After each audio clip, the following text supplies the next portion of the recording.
Ignore opposition propaganda. That was a rallying call by the President Uhuru Kenyatta when he visited Garissa in a voter registration drive. The President rubbished allegations that the Jubilee government has sidelined the people of Garissa. Mimi najua ya kwamba yale ambaye tumeweza kutenda kwa muda wa miaka minne kutoka tuchukue usukani wa serikali hii yashinda mengi ambaye yamefanywa kutoka Kenya ipate uhuru. Now let's have a quick look at some of the concerns raised over the ongoing voter registration exercise.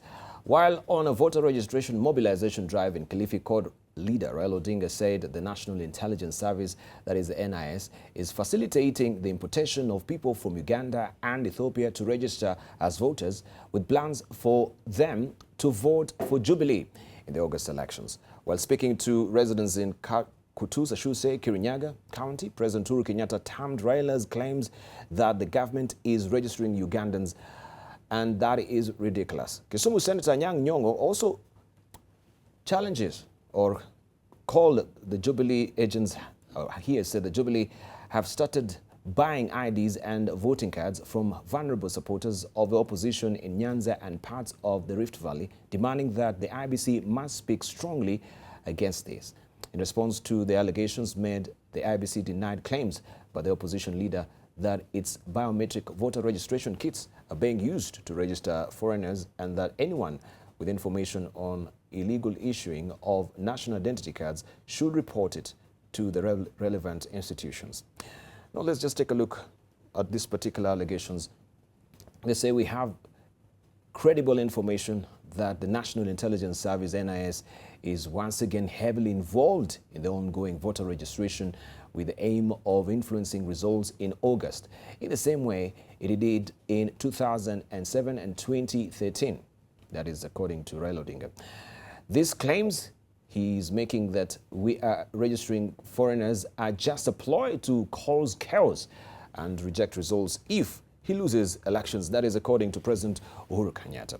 And we have also this particular information that I have reliable information that Jubilee agents have started buying IDs and voting cards from vulnerable supporters of opposition in Nyanza and parts of the Rift Valley. This is to undermine the heavy turnout of people to register as new voters in these areas. That is according to Senator Anyang' Nyong'o. And Andrew Limo says, we would like to categorically state that no commission BVR equipment is in the hands of strangers. We can account for all the BVR kits deployed for the ongoing mass voter registration and the personnel operating them.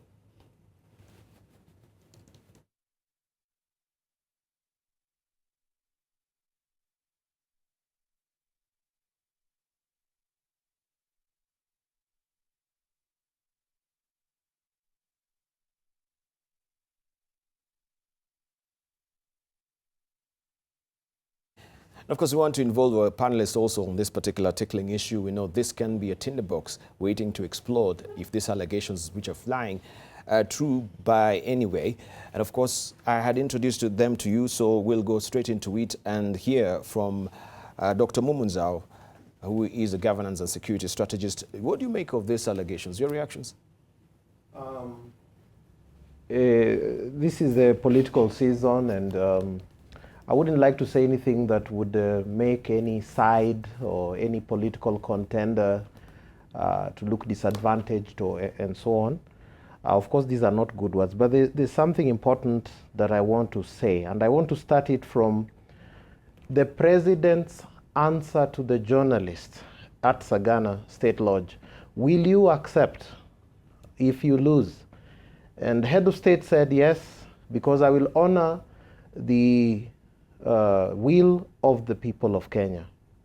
That should be what every aspirant, MCA, MP, governor, presidential candidate, or anybody else should say, that if I win fairly is good, if I lose fairly, the law takes its course. Thank you. Two, there are very important institutions, structures of state. They outlive governments. I want to say it again. There are state institutions of state, structures of state that precede and outlive governments, and their work is to take care of the security and survival of the state. And therefore, if there is any politician in this country, yes, including the head of state, and that is why he said, because he knows that there are institutions that outlive any politician, and because we have built a democracy, we have institutions in place. If there is anybody, any politician in this country who has some kind of plan B, as an MCA, as an MP, as a rep, as a presidential candidate, to cause violence in this country, it will not happen, because the state, the survival of the people of Kenya and this state is greater than anyone, and the head of state himself has said that he will accept. Nobody should take advantage and say bad things. I will forgive politicians when they're moving around. Sometimes they tend to overspeak things and so on. We'll forgive that, but let them be careful, and Kenyans stand firm, stand on guard, and tell politicians not to open their mouths too wide once in a while. Right. Thank you very much. Also, let's hear from Professor Noah Midamba. I like what my friend Mumo is saying, and Mumo, I like the energy on which you are clearly demonstrating that. Sir Winston Churchill say, and I'm just paraphrasing him, that democracy is the worst form of government without any clear option. The American system is over 200 years old. Europe is much older than that. India is a very large democracy with here and there a few problems, but has clearly survived all these years to reach where it is. Africa must set the pace for its own good, for its own future. That the exercise of election is the essence of democracy and the essence of the future and stability of our country. And so I want second Mumo's assertion that if anybody is planning in any way or form, it doesn't matter, from the head of state to everybody else, to subvert the system in any way, form, for their own good, this is the time to cease and desist, so that we can have a clean, clear election. I think our neighbors, Tanzania, have fairly clean election. I think Ghana's now set the pace for a really logical election that with a very clear outcome. This is the only way. We have so much potential in this country, and this is the only way we are going to move ahead in the future. All right, thank you. Let's hear also from Dr. Abdiwahab Sheikh Abdisamad. I think it's a responsibility of the Independent Electoral Commission to Yes. conduct free, fair, and transparent election. Sometimes we cannot blame the politician alone. If you look at now today, 128 voters share the same, IDs and what you call passport details. Yes. And that's a serious allegation. They have to address. So the sooner they do, the better. Yes. The second issue is the responsibility of the media, to highlight, to educate the Kenyan public at large, the manifesto of the political parties and the historical background of the leader himself. There is a rumors today in the town. I don't know whether it's right or wrong. If you go today to the central province and you are going to buy what you call, food stuff from the supermarkets, unless you produce what you call the voter registration card, you're not buying anything. That's a rumors, by the way. And it's good if the people must educate, public must educate, to vote in large numbers. And again, the other issue I'm going to raise is Kenyans must understand between the two, the democracy and good governance. I think Professor knows that. Democracy, good governance. For instance, in Dubai or Qatar or Saudi Arabia, there's some sort of good governance. Not necessarily the democracy can bring a good governance. What Kenyans today need is a good governance. The leader who can convert his energy and commitment into results. A leader who can take the country into second level. This is exactly the kind of leaders we're expecting. At the same time, the Independent Electoral Boundary Commission must address the underlying grievances of the opposition leaders. The sooner they do, the better. The issue of what you call the voters coming from Uganda and Ethiopia, it's a serious allegation. So the Electoral Commission must demonstrate, they are capable of, institutions, and in fact, the future of this country in the hands of the Electoral Commission. So if anything goes wrong, it's the Electoral Commission to take the responsibility. So not sometimes for the leaders, not the opposition leader or the government of the day. Also, the staff, the commissioners, the returning officers, all those people, they take the responsibility so that they conduct a free, fair, and transparent election. We cannot afford, to go into chaos in this country. This country is bigger than individualism. We will not tolerate, we will not accept anyone, any leader, any person, any individual who can cause a chaos in this country. We have been a peaceful Iceland for long, and we are going to be a peaceful as well. Look our neighboring states. Look Somalia. Take a lesson from Somalia. Take the Ethiopia. Take what you call the Rwanda. In a span of the 3 months, 90 days, almost 500,000 people have been killed. We cannot afford to do that. And at the same time, Kenyans today are very much awake. The Kenyans of yesterday is different than the Kenyans of today. People, they're using social media. People, they're using what you call any platform, so that any leader who can easily incite the people, he must be accountable for that. All right, do we have any kernel of truth from what the opposition is saying? Because yes, we saw them proffering this allegation of the voter registration using the ID and the passport numbers, which came out to be true, as also IEBC has alluded to. So is there any kernel of truth from this NOS scandal as well that is being embroiled in this politics of voter registration? Listen here from Captain Collins Wanderi. Thank you, Debarl. One, it is quite obvious that the way we conduct our national registration is the problem, is at the heart of the problem. Kenya has several ways of getting registered as a citizen. You're either using a national identity card, you're using a passport, or using any other documents. We have even aliens who use aliens registration card. And we do not have what is called a common national identifier for registering citizens. And that is at the heart of it. If you use the same identification system to go to the e-citizen platform, which the government is using as a means of registering citizens for various services, you will also find that people make mistakes when they're entering data, capturing data. And this is why it becomes then vital to have a cleanup of the data. And that is why the politicians are now posturing.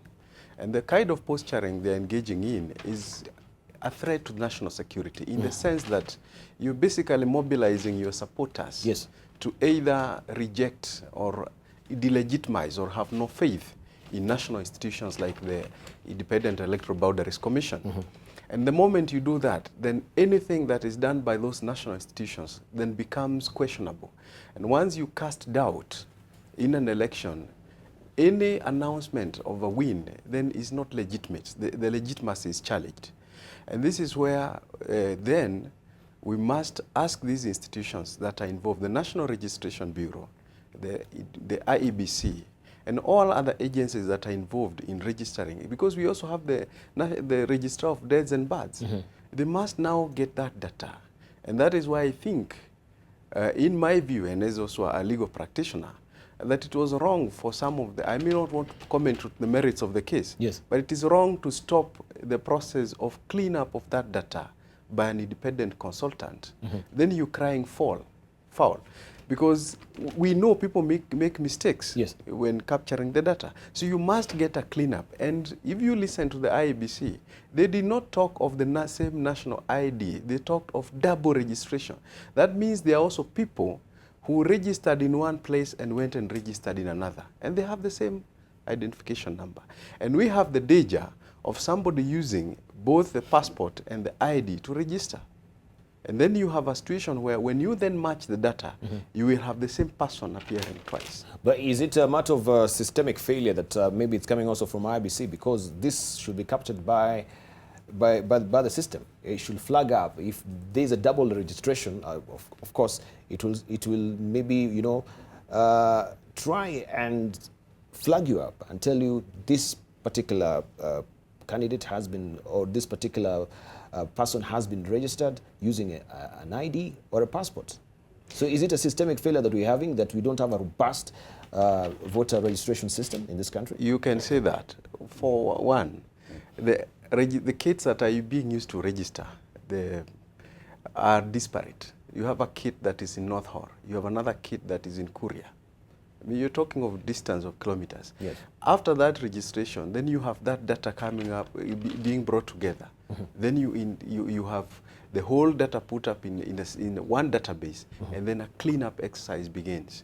So the faster we get onto this, the better, and we do not stop the institutions that want to do it. Right. Because we do not have connectivity. It's not possible.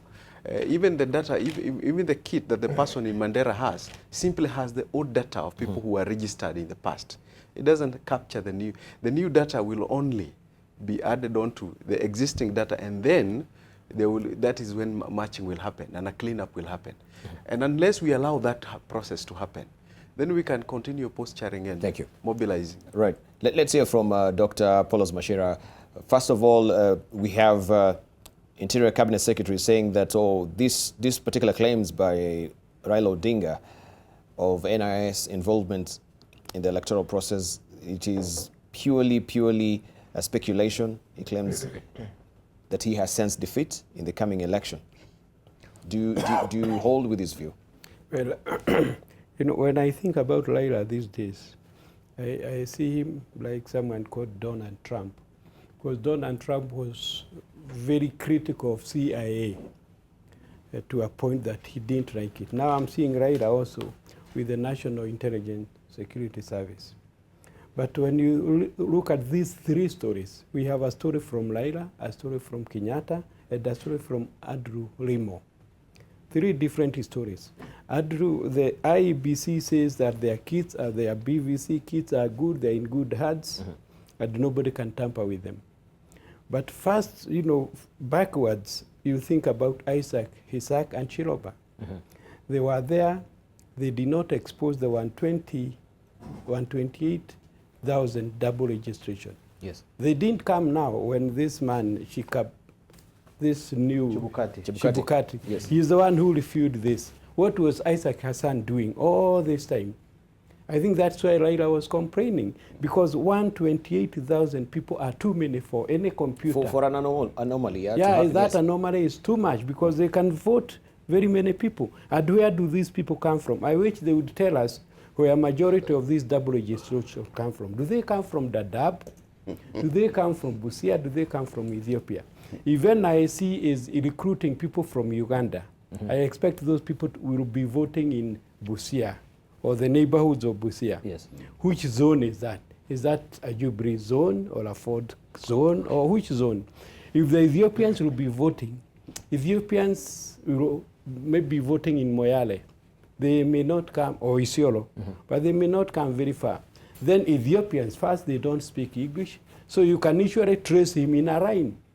So where is the National Intelligence Service? Where is the CID to see that these are foreigners?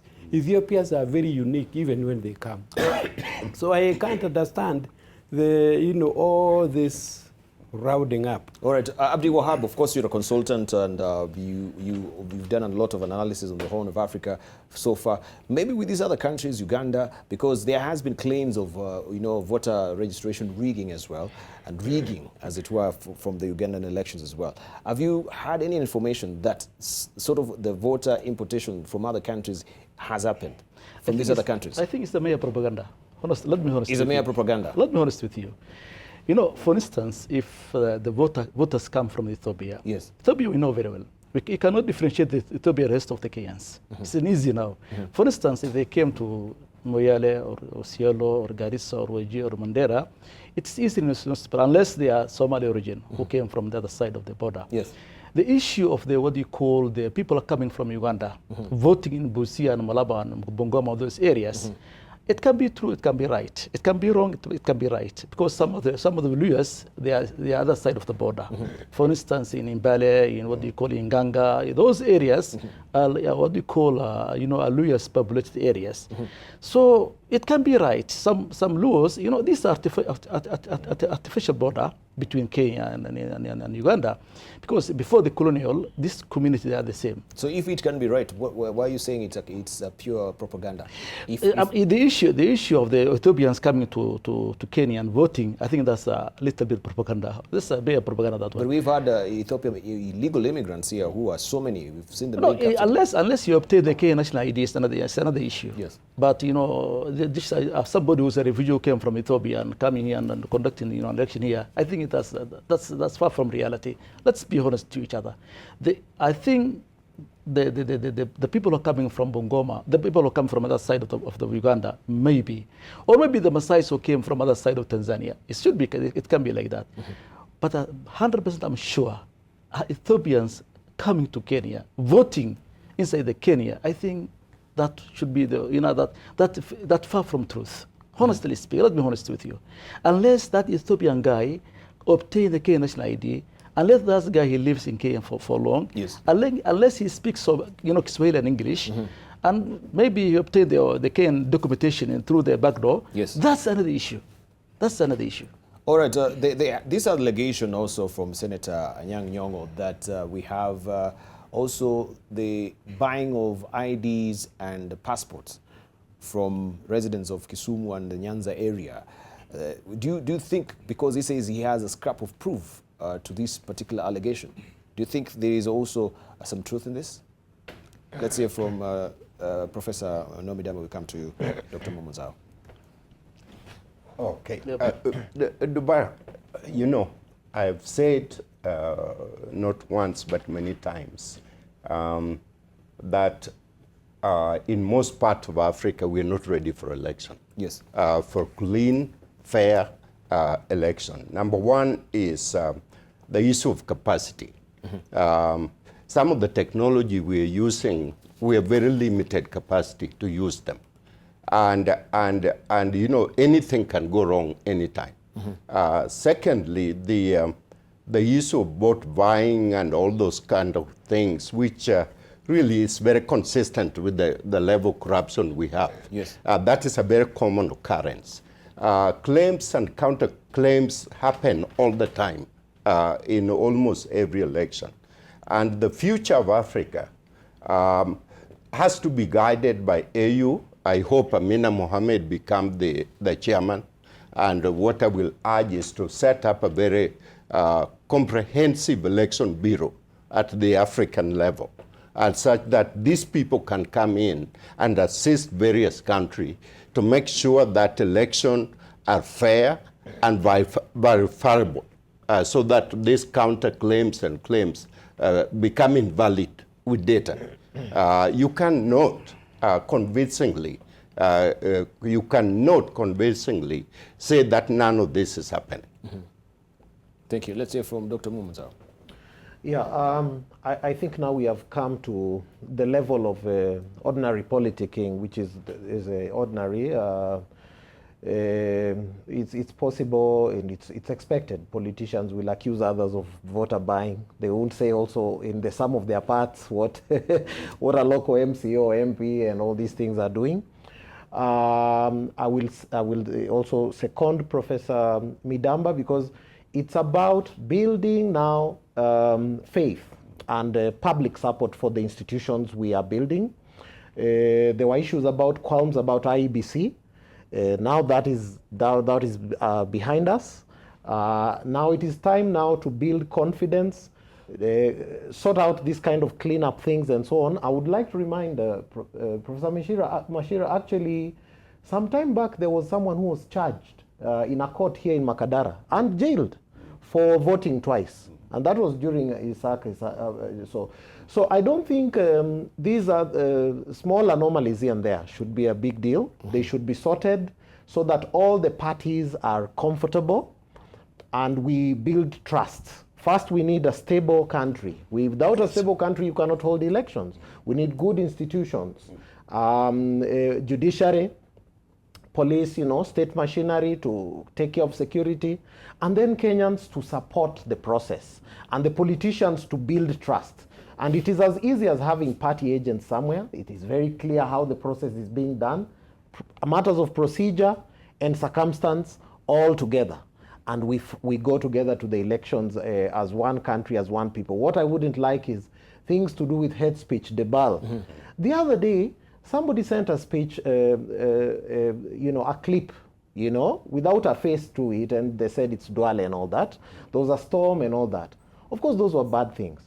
But you could be even worse in how you reacted. Someone reacted to the thing, and I said, ho and behold, this person is saying that people from a certain community, because, you know, whatever that clip said, people from another community now should find where to pass. Oh, so I should now be waylaying Professor Dr. You know, Abdi, or I should wait for Hashi out there with a machete. Come on. A leader cannot talk like that, and we don't want that. That is now another level of threatening our state security and survival. Let us keep our people in a peaceful mood. Let's get the voters together.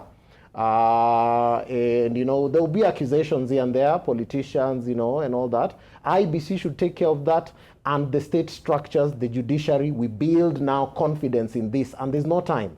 So we need to move in. Civil society. Thank you. Let's hear from Dr. Machira. Professor Anyang' Nyong'o is a professor of political science. Yes. So he can give wild allegations during this time.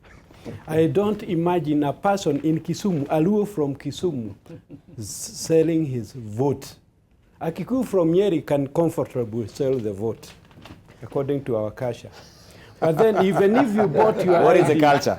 Even if you bought my ID and my voting card, how would you vote? Because there is this BVC that will identify you. How will you vote at that particular moment? Because these things with the BVC, it's not possible for me to vote twice. So the allegation by Professor Anyang' Nyong'o is normal politics, and we expect much more from him and his group. Yeah, just to confuse the electorate. I also understand that some people are moving with buses from Kisumu direct to Kibra and direct to Mathare. Even if you bring the votes, those are Kenyan votes. They can be brought in Nairobi. They can stay in Kisumu. If people are brought from Kiambu to somewhere here in Mukuru kwa Jenga to vote, they are still voting Kenyan. So I don't see a lot of you know, nonsense in this. But buying of IDs, they cannot be bought from Kisumu by the Luos. Maybe by other people, not Luos. There are two. But looking at what we, let's say from Dr. Abdi wants to refute your point. Yeah, what is your reaction? What I'm saying, the issue of what they call the Garissa.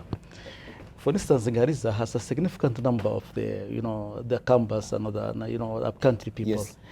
Let me tell you one thing. Kenya of today is different than Kenya of yesterday. People now are integrated. They are part and parcel of Kenya, Somali society among what you call the Garissa. Even if that clip of Duale, if it's proven true, has nothing to do with the reality on the ground. The reality on the ground is the people on the ground, the people, the upcountry people who settle in Garissa, because every Kenyan has settled everywhere, any part in this country. And no question about that. That's constitution allow them. But what I'm saying is, the issue of what they call segregation the people from other societies, I think those hate mongers has no room in modern history of Kenya. We are victims of what they call discriminations. We know how painful it is. So we cannot do the same thing with fellow Kenyans. That's far from reality. But we are in political mood. Anyone can say anything. But the reality is those people, they feel at home and they have no problem at all. Thank you. Let's hear from Captain Wanderi.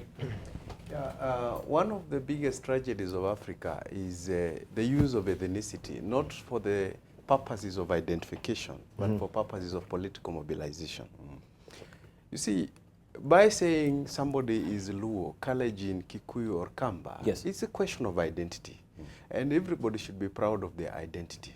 And that is why even in Europe, people say, I am Czech, I am Slovak, I am German, I am British. And when you even go to the British, they'll say, I'm Irish, I'm Scottish, I'm Welsh. They are proud of that, of their heritage.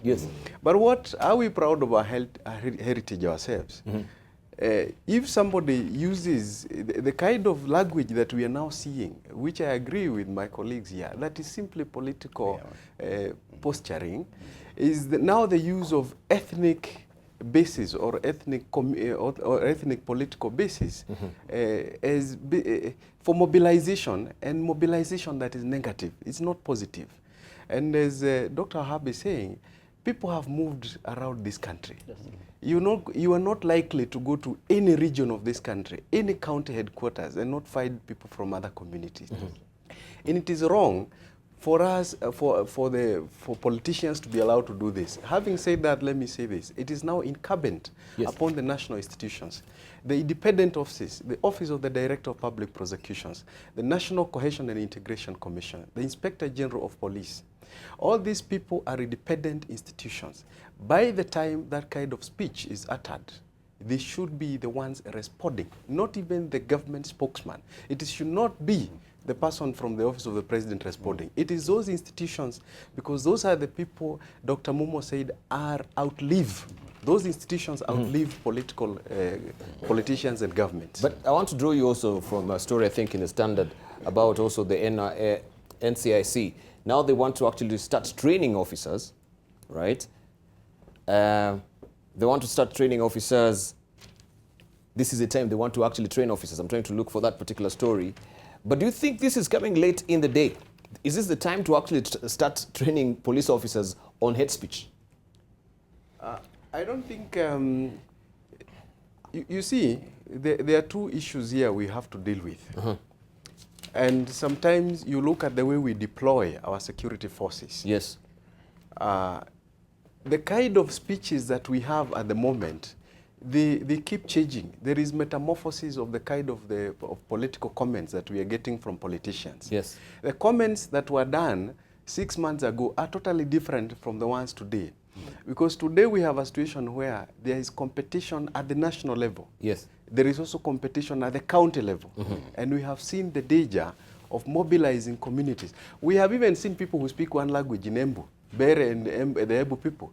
Even other people may not be able to differentiate. Even those who understand their language cannot differentiate between the two. But you have mobilization on the basis of people who speak. That is now intra-communal conflict. Yes. Now, for NCIC, this is the time now to make people understand the dynamics that happen between communities at the national level and between communities at the county level. Yes. And this is the time, because the speeches and the sentiments that were expressed in January last year will be very different from the ones today. Because today, the issue is about mobilizing to win. Last year was mobilizing to remain relevant. So this is the time. You get people now who can go out and get that message. Thank you. Yes. And I think that particular story is on page 10. Let me just skip over there. Yeah, NCIC to train police on hate speech. And they say Mr. Francis Ole Kaparo, the National Cohesion and Integration Commission Chairman and Commissioner, at a press briefing in Mombasa yesterday, NCIC will train 1,000 police officers by July on how to monitor war and hate speech by July. Okay. That's what I'm asking you. You don't think this is coming late in the day, Dr. Apollos Machira?